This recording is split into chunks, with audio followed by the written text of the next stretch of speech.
Bom dia, gente.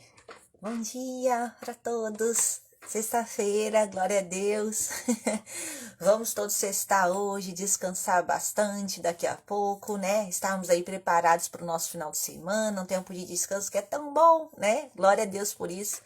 Glória a Deus para aqueles que conseguiram manter uma rotina de oração, de estudo da palavra durante a semana. Isso é uma vitória, né? Quando a gente realmente consegue colocar na nossa rotina Jesus, né? Quando ele faz parte da nossa rotina também. Isso é muito bom. Isso é um presente, né? Para nós mesmos, um presente para nossa fé, um presente para a maneira como a gente vai lidar com os problemas, com as dificuldades da vida, né? Com os desafios ao longo da semana, é um presente. Então, se você se enquadra aí, parabéns, você é um vitorioso. E que seja assim todos os dias da sua vida, no nome de Jesus. E quando não der, não se cobre também, né? Às vezes a gente tem muito essa cobrança, né? Mas busque sempre, em todo tempo, estar com o Senhor e incluí-lo na sua rotina. Eu falo com meu marido, bom dia, tia Berna, tudo bom? Que quando eu acordo, eu tenho tanto esse desejo de começar o meu dia com o Senhor, que às vezes eu tô até sonolenta, meio dormindo, mas eu acordo e eu já penso, Jesus, eu te amo, bom dia, obrigada. Porque eu não quero fazer nada e pensar em nada a não ser nele. Então eu fico tão assim, querendo que começar meu dia desse jeito que, sem eu perceber, tá no meu coração. Isso eu me policio para começar o dia assim. Jesus deve achar engraçado, deve falar, acorda primeiro, menina, tá dormindo ainda? Mas é a minha tentativa de começar com ele logo cedo, né? E hoje a gente vai estudar Salmo 87, que é um livro curtinho, tem 7 versículos, se não me engano. Eu até perdi aqui, eu abri e depois acabei fechando. Ele tem 7 versículos, é bem pequenininho, mas eu tenho certeza que o Senhor sempre tem algo para falar, né? Não importa o tamanho do capítulo, não importa o tamanho do versículo, às vezes um versículo pequenininho, isso mesmo, 7 versículos, um capítulo pequenininho, o Senhor pode trazer ali tanta revelação para a gente, né? E eu acredito que vai ser assim hoje, no nome de Jesus, amém? Vamos orar, né? Pedindo e clamando para que o Senhor esteja conosco nesse tempo. Bom dia, Rosângela, bom ver você aqui. Pai, obrigada por mais uma manhã contigo. Obrigada por acordar e estar contigo novamente em mais um dia que o Senhor nos deu e preparou para nós. Nós agradecemos ao Senhor por essa oportunidade de clamarmos e sermos ouvidas pelo Senhor. Obrigada por esse privilégio de sermos chamados teus filhos. Obrigada pelo privilégio de estarmos em comunhão contigo. Que privilégio é para nós, Pai, que privilégio. Nós queremos entregar a nossa manhã em tuas mãos e clamar para que esse capítulo, mesmo que seja pequeno, Pai, ele possa ser aberto aos nossos olhos. Que o Senhor possa trazer uma revelação diferente para nós. Fale conosco nessa manhã, como o Senhor tem sempre falado, nos ensine, nos instrua, nos pegue pela mão, papai, e nos conduza para mais perto de Ti. Em nome de Jesus nós clamamos. Amém. Amém. Vamos nessa. Então, o Salmo 87, bom dia. O Salmo 87, ele foi um salmo escrito pela família de Corá. A família de Corá era uma família de levitas. Então, são pessoas que já estão acostumadas, eram pessoas que estavam acostumadas a louvar ao Senhor, a adorar ao Senhor, né? Um levita, um adorador, ele tem até, parece que mais palavras, né, do que nós, né, porque eles estão acostumados a render adoração ao Senhor, né, então quando os levitas cantavam, eles tinham ali uma poesia com as palavras, né, então esse salmo, ele tá na boca, foi escrito por pessoas que já estavam acostumados a usar palavras, né, e outras coisas interessantes, né, a respeito desse salmo. Esse salmo ele foi escrito próximo, né, à volta dos judeus do exílio. Então, os judeus passaram ali 70 anos presos, né, na Babilônia, e esse salmo foi escrito nesse contexto, né, de libertação do povo. Então, o povo é liberto e está nesse contexto de voltar para a cidade e agradecer ao Senhor pelo milagre, agradecer ao Senhor pela cidade e aquela coisa de você valorizar muito mais, né? Quando a gente fica muito tempo sem encontrar uma pessoa, Um exemplo é a morte. Quando uma pessoa muito querida morre, a gente não consegue mais ver o defeito das pessoas, parece, né? Dessa pessoa. A gente consegue relembrar com muito saudosismo as coisas boas daquela pessoa. E esse salmo, né, de saudade de um povo que voltando para sua terra, é um povo que está vendo só as coisas boas daquela terra, né? Os olhos estão abertos só para a beleza. O que é muito bom, né? Às vezes nossos olhos estão tão fixados na erva daninha que a gente só consegue ver o que há de ruim na pessoa, nas coisas, no lugar. Mas às vezes a gente precisa ter um pouco dessa saudade para conseguir valorizar mais e conseguir ressaltar o que há de bom naquele lugar, né? Uma das coisas que a gente fala muito, encoraja muito na escola, é a gente se policiar para descobrir o tesouro que existe dentro de alguém. E é mais ou menos esse exercício, porque às vezes a gente está tão acostumado a ver só as coisas ruins e negativas que a gente fica impedido de ver as coisas belas, né? Mas o nosso desafio é ter o olhar como o olhar do Pai. E o olhar do Pai é aquele capaz de enxergar o que é de precioso, o que há de precioso dentro de alguém. Às vezes ninguém consegue enxergar. Fala, mas fulano é muito difícil, fulano é uma pessoa muito orgulhosa. E aí a gente poderia listar muitos defeitos, né? Mas o nosso desafio é com o olhar de Deus, porque o olhar do Senhor, o olhar do Pai, um olhar do Criador, consegue ver aquilo que ninguém vê. E esse é o nosso desafio para a nossa vida, para olhar as pessoas que nos cercam, as situações, olhar aquilo que as pessoas não conseguem ver, mas que com olhos espirituais nós somos capazes de enxergar a beleza que existe dentro de alguém, dentro das pessoas, né? Então esse salmo ele foi escrito nesse contexto e apesar, né, das experiências amargas que eles tiveram, né, nesse exílio babilônico, o tom do salmo é um tom de esperança, é um tom de agradecimento, né? E aí é uma coisa que eu também tenho falado, de como a gente quer ver a situação. Eu posso passar por uma situação, e você pode passar pela mesma situação, mas nós temos olhares completamente diferentes da mesma situação, né? E isso é muito importante. Como você tem olhado as situações? Bom dia, Marlene, tudo bom?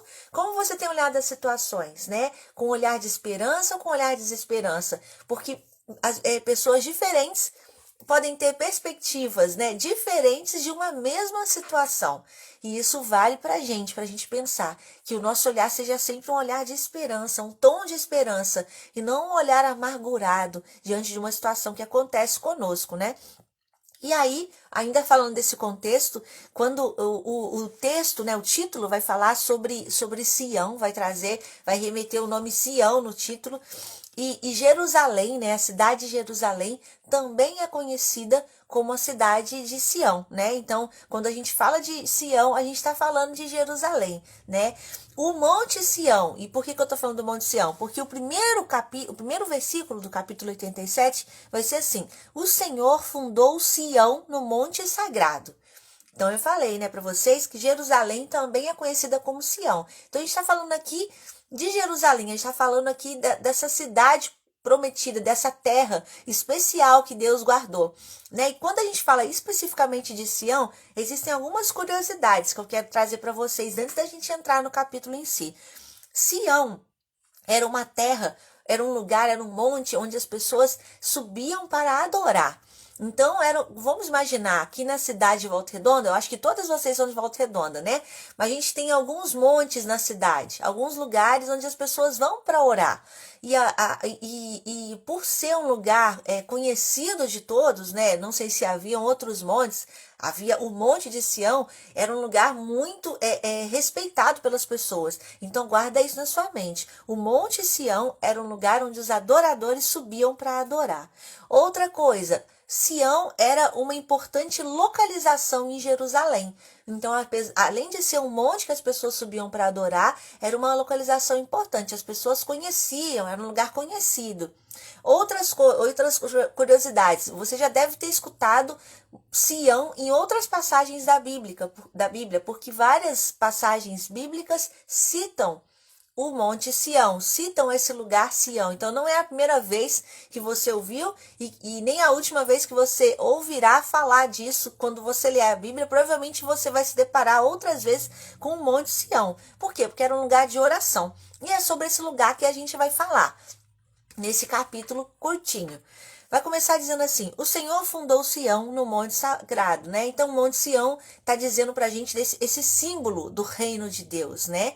Se a gente trouxer para os nossos dias, a gente sabe que se Sião era um lugar precioso para Jerusalém, nós temos a Nova Jerusalém, a terra que nos será prometida, a terra que nos foi prometida, como esse lugar precioso para nós, né? Então, se aqui eles estão falando de um lugar precioso para Jerusalém, nós também temos menção de um lugar precioso, de uma terra que deve ser desejada por você. Nós devemos desejar morar na Nova Jerusalém.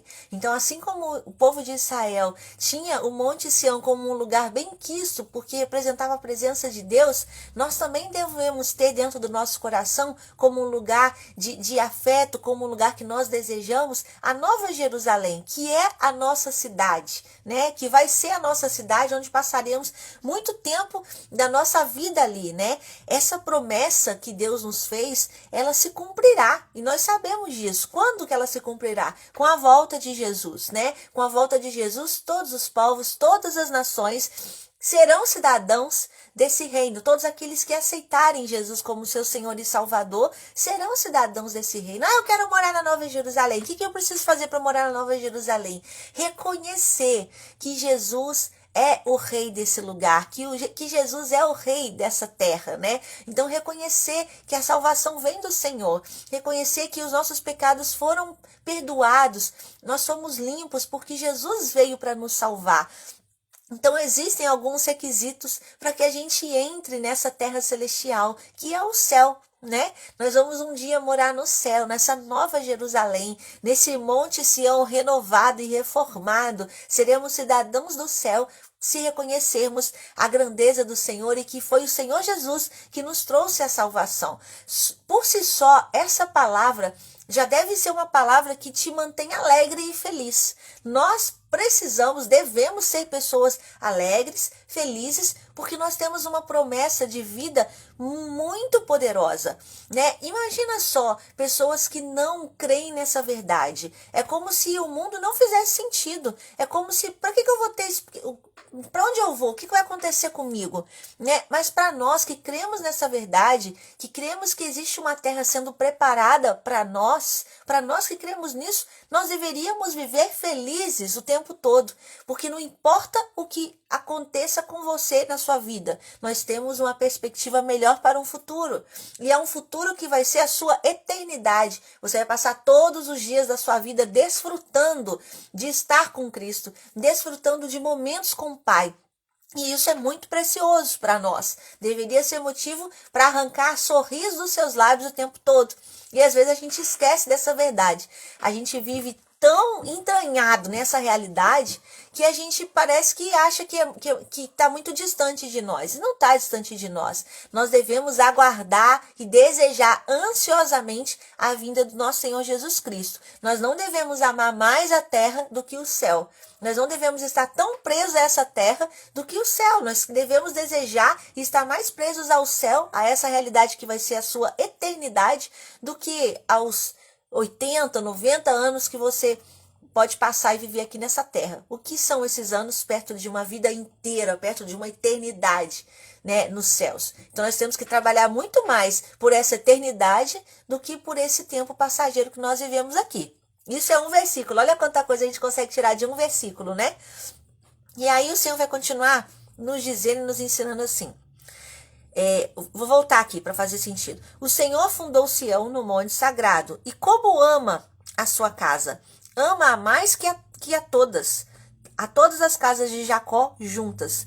Todos falam bem de ti, ó cidade de Deus.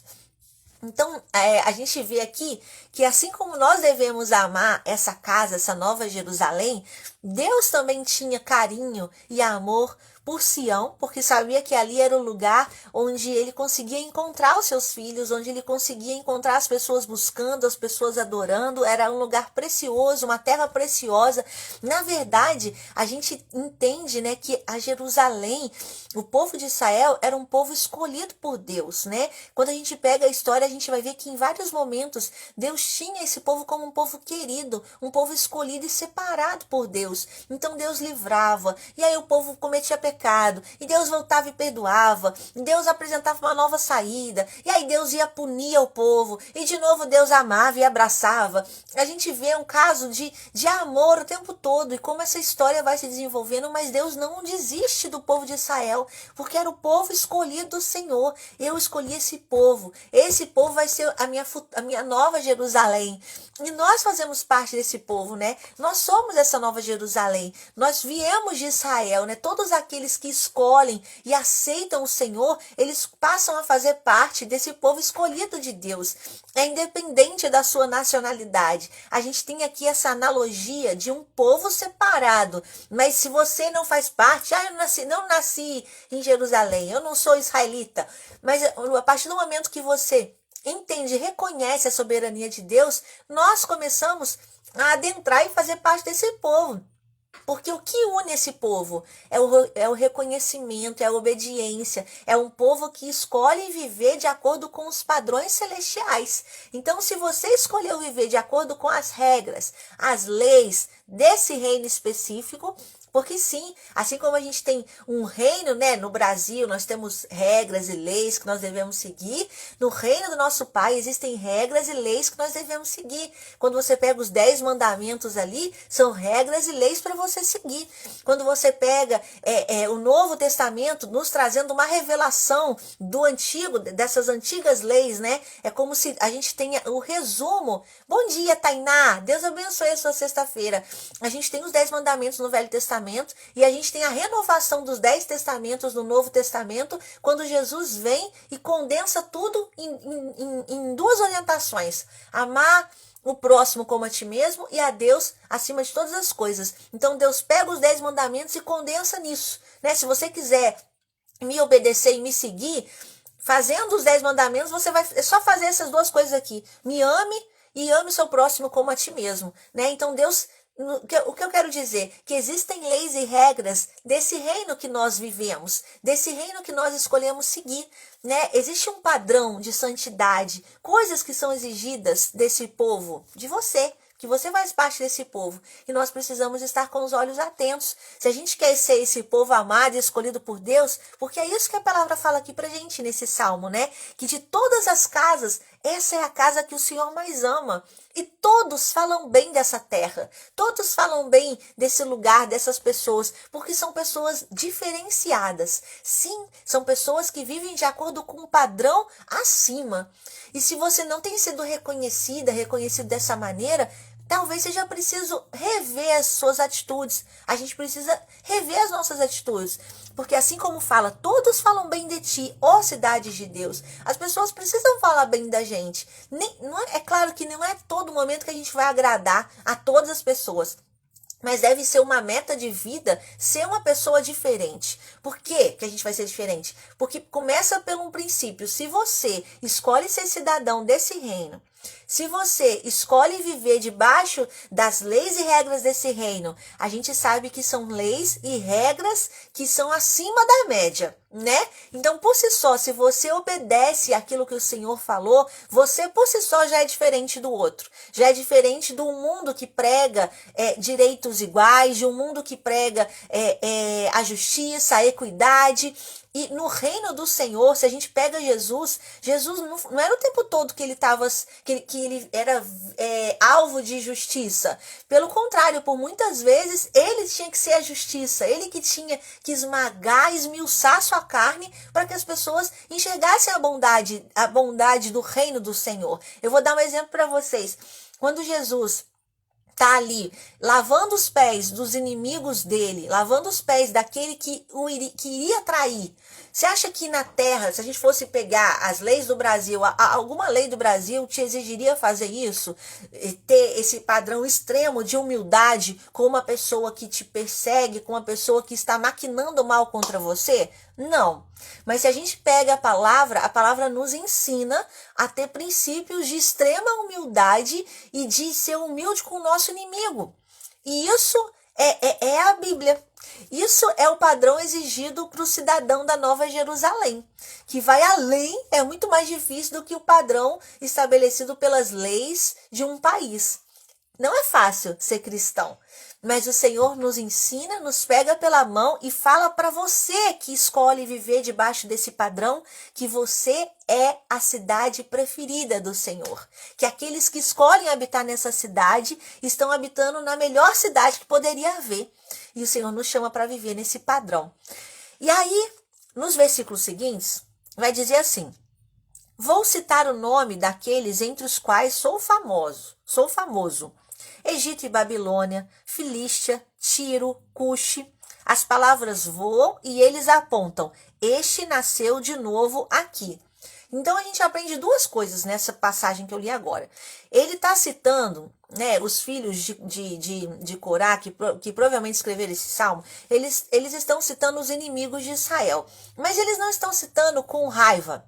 Eles estão citando para mostrar que, olha, apesar dos nossos inimigos, cada inimigo que se levantou contra nós foi importante para elevar a nossa história. Porque a cada inimigo que nós tivemos, nós também tivemos vitórias. Ou seja, foram inimigos que provavelmente foram responsáveis por trazer dor, por trazer lamento, por trazer choro, porque havia muitas guerras, né? Por conta desses inimigos, mas também foram inimigos que nos elevaram o nome de Jerusalém, porque a cada inimigo era uma vitória. A cada inimigo que se apresentava era uma história diferente de milagre que Deus operava. Então, não é um olhar triste, é um olhar de nossa, olha como nós superamos isso e passamos a ser melhores por conta desses inimigos. E o que a gente consegue trazer para a nossa vida, né? A aplicação disso para a nossa vida. Porque a Bíblia é assim, você vai lendo e vai trazendo aplicação para a sua vida. Eu consigo trazer uma aplicação para a nossa vida, e a aplicação que é possível trazer é de que, apesar das coisas, né, que por muitas vezes nós enfrentamos e passamos e reclamamos e falamos: Senhor, me tira dessa situação, olha só como é que eu tô. Todas essas coisas, elas cooperam para que a nossa história seja bem sucedida. Elas cooperam para que você cresça, para que você evolua. E a gente não pode olhar para esse passado ou então para um presente, porque às vezes você está enfrentando um inimigo no momento atual, com tristeza e com dor. Você tem que olhar quase como que se alegrando com a tribulação. Quase como que se, obrigada, Senhor, porque a minha leve e momentânea dor vai produzir para mim um peso de muita glória. Vai fazer com que eu cresça, vai fazer com que eu evolua, vai fazer com que eu seja melhor, vai fazer com que eu esteja mais perto de ti, vai fazer com que eu mate a minha carne. A gente tem que olhar para os inimigos, para os problemas, para as tribulações, assim como os filhos de Corá conseguiram olhar nessa situação. Conseguiram olhar nesse momento. E às vezes não, às vezes a gente olha com muito lamento, com muita dor, né, com muita tristeza. E o Senhor quer nos desafiar a olhar para situações com esse olhar do Pai, porque o Pai, ele não acontece nada na nossa vida passa batido.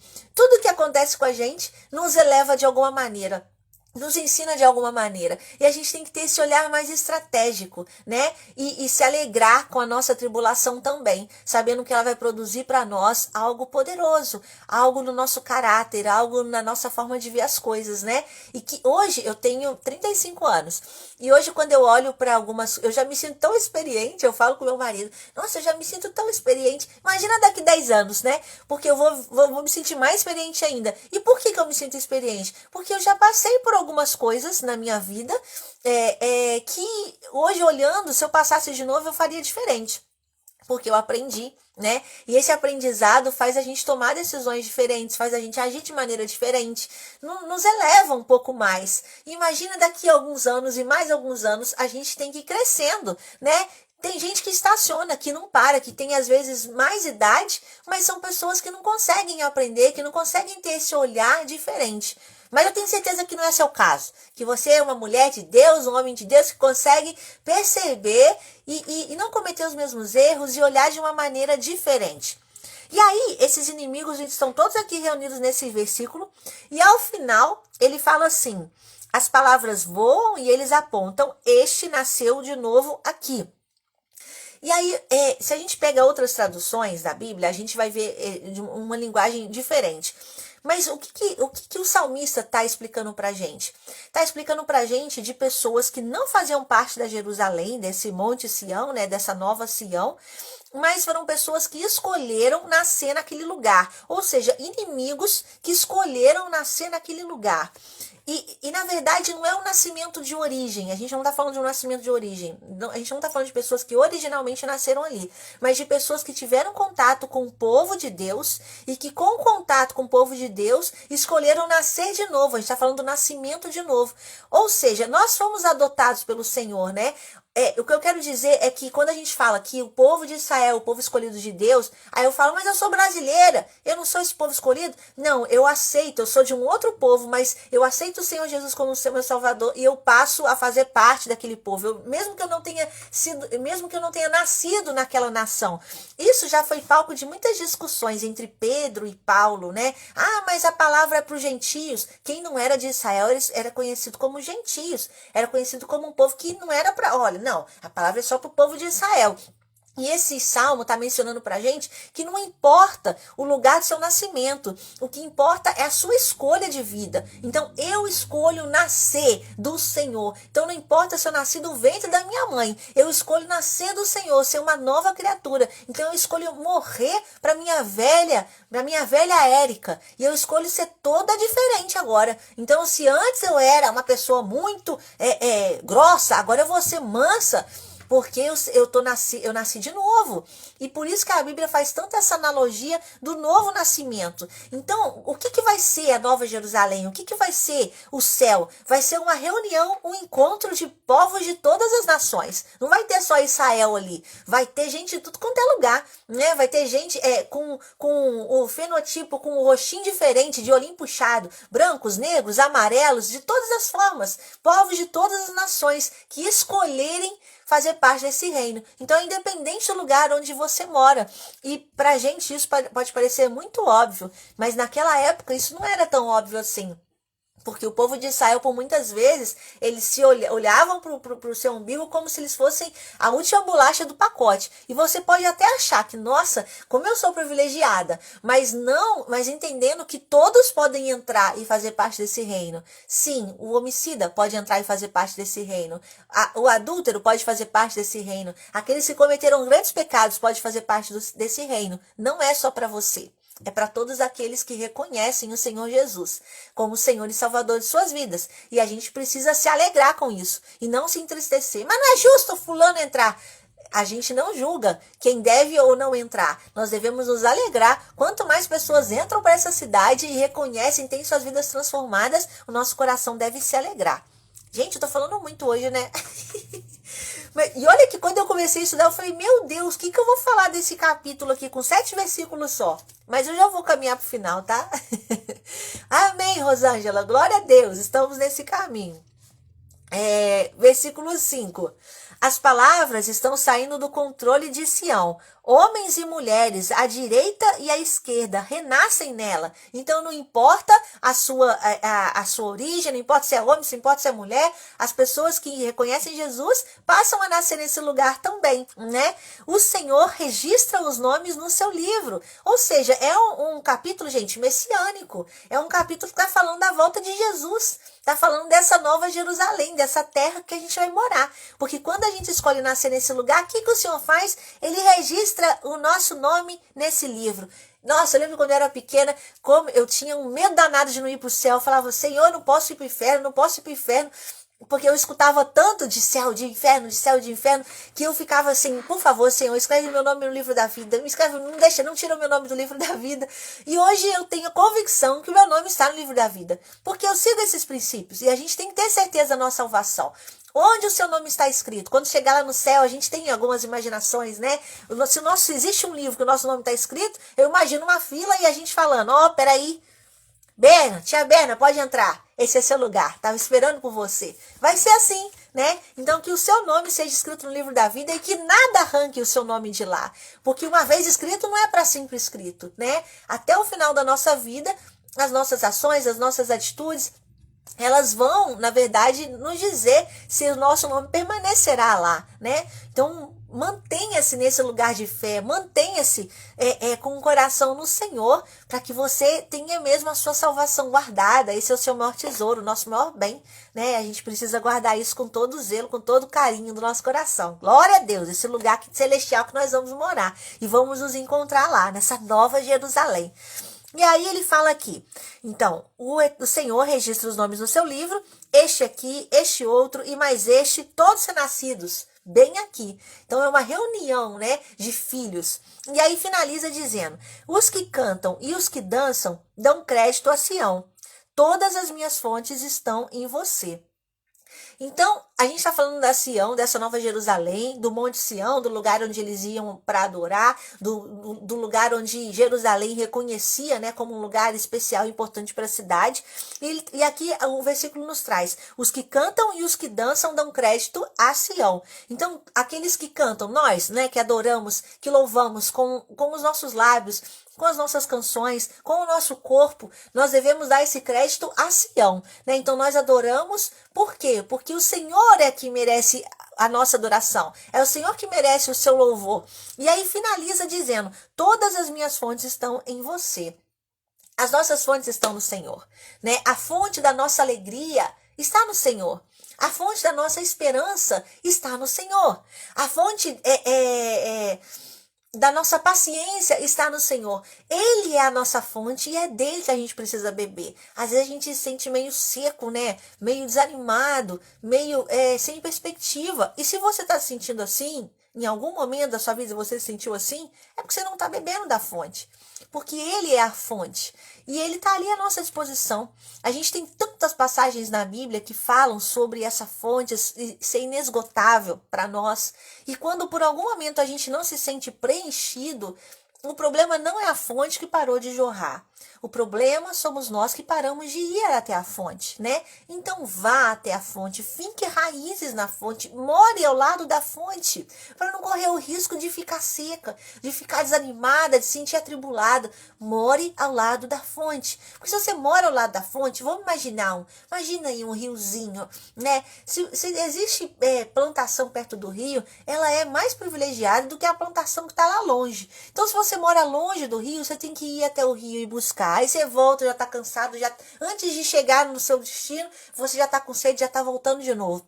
Se você escolhe ser uma pessoa que mora ao lado da fonte, você vai ter as suas forças renovadas diariamente. E como que isso acontece? Com a sua escolha de vida, com o seu estilo de vida, com a forma como você conduz a sua vida no seu dia a dia. Se diariamente você se alimenta dessa água, você não vai sentir necessidades, né, tão grandes, porque você já está se alimentando, bebendo dessa água diariamente. Agora, se você bebe um dia sim, um dia não. Não, vou beber só os domingos essa água. Com certeza lá pela quarta-feira você já está assim, ó, seca, já está mais nervosa com as pessoas, já está agindo de uma maneira de uma pessoa que está com sede. É natural, é nossa biologia, né? Se a gente fica com sede, eu tô aqui, ó, com meu copinho de água, com limão, porque o tempo todo a gente acorda, já acorda com sede, não é? Naturalmente, você não acorda com sede? Eu acordo, todos os dias eu acordo com sede. Por quê? Porque eu fiquei 8 horas, 7 horas sem beber água. E essas 7 horas sem beber água já me dá uma sequidão na garganta, que eu preciso beber água depois. Estou falando aqui com você, vou precisar beber água depois, porque a gente precisa de água. E pensa que não seria diferente com Jesus? Claro que não seria diferente. Esse tempo que a gente fica dormindo e a gente acorda com sede, o tempo que a gente fica sem o Senhor, a gente vai acordar com sede. A gente tem que ter sede dele. Então faça a sua morada onde? Aos pés da fonte, que é o nosso Senhor, tá? E é assim que nós terminamos o nosso estudo de hoje. Aprendemos muita coisa, né? Eu me surpreendi, porque eu não sabia que a gente ia conseguir desmembrar e trazer tantas coisas. Mas vamos orar agora e clamar, né? Pedindo para que o Senhor mesmo nos estabeleça nessa nova Jerusalém. Nós queremos ser esse morador, essa moradora da nova Jerusalém, e que o Senhor aprume, nos conserte, né? Nos ensine, para que a gente seja mesmo digno de fazer, de morar com Ele pela eternidade. E vamos orar também pedindo para que o Senhor nos finque as nossas raízes nessa fonte e mate a nossa sede. Então, se você tem sede e fome do Senhor, venha, vinde e beba, porque Ele tem água de sobra para você. Ele não deixa filhos com sede, Basta só a gente ir até a fonte. E a fonte está disponível para mim e para você nessa manhã e em todas as manhãs da sua vida. Não tenha dúvida disso, tá bom? Vamos orar então? Pai, obrigada pela tua palavra. Obrigada pela perspectiva que o Senhor nos apresenta de futuro e nos mostra uma cidade celestial tão linda que nós queremos fazer parte. Nós queremos morar nessa nova Jerusalém, Pai. Nós queremos que o nosso nome seja mesmo escrito no livro da vida, Senhor, e que nada nos arranque desse lugar que nós conquistamos, Senhor. Muito obrigada por esse plano de salvação que você nos oferece. Muito obrigada por nos mostrar mesmo que essa vida é tão passageira e que a eternidade ao seu lado será tão maravilhosa. O nosso coração deseja esse momento. O meu coração deseja esse momento. O meu coração deseja o meu encontro contigo, Pai. Um dia que nós te veremos face a face. Um dia que nós poderemos te abraçar, ficar deitada no seu colo, sentar no seu colo, papai, ser acariciada pelo Senhor. Deus, como eu desejo estar contigo. Como eu desejo dançar contigo. Como eu desejo adorar e ter você ali do meu lado. Como eu desejo você, Pai. O meu coração te deseja. Mais do que qualquer coisa que eu possa desejar nessa terra, o meu coração te deseja mais do que tudo. Mais do que tudo, eu desejo o Senhor. Eu clamo, papai, para que as pessoas, Senhor, que ainda não te conhecem, também possam desfrutar, Senhor, desse benefício de estar contigo. Eu declaro salvação, Senhor. Salvação para minha família. Eu declaro salvação para aqueles que ainda não te conhecem. Eu declaro salvação para aqueles que ainda não têm escrito o seu nome, os seus nomes no livro da vida. Senhor, venha, papai, venha trazer redenção sobre essas pessoas.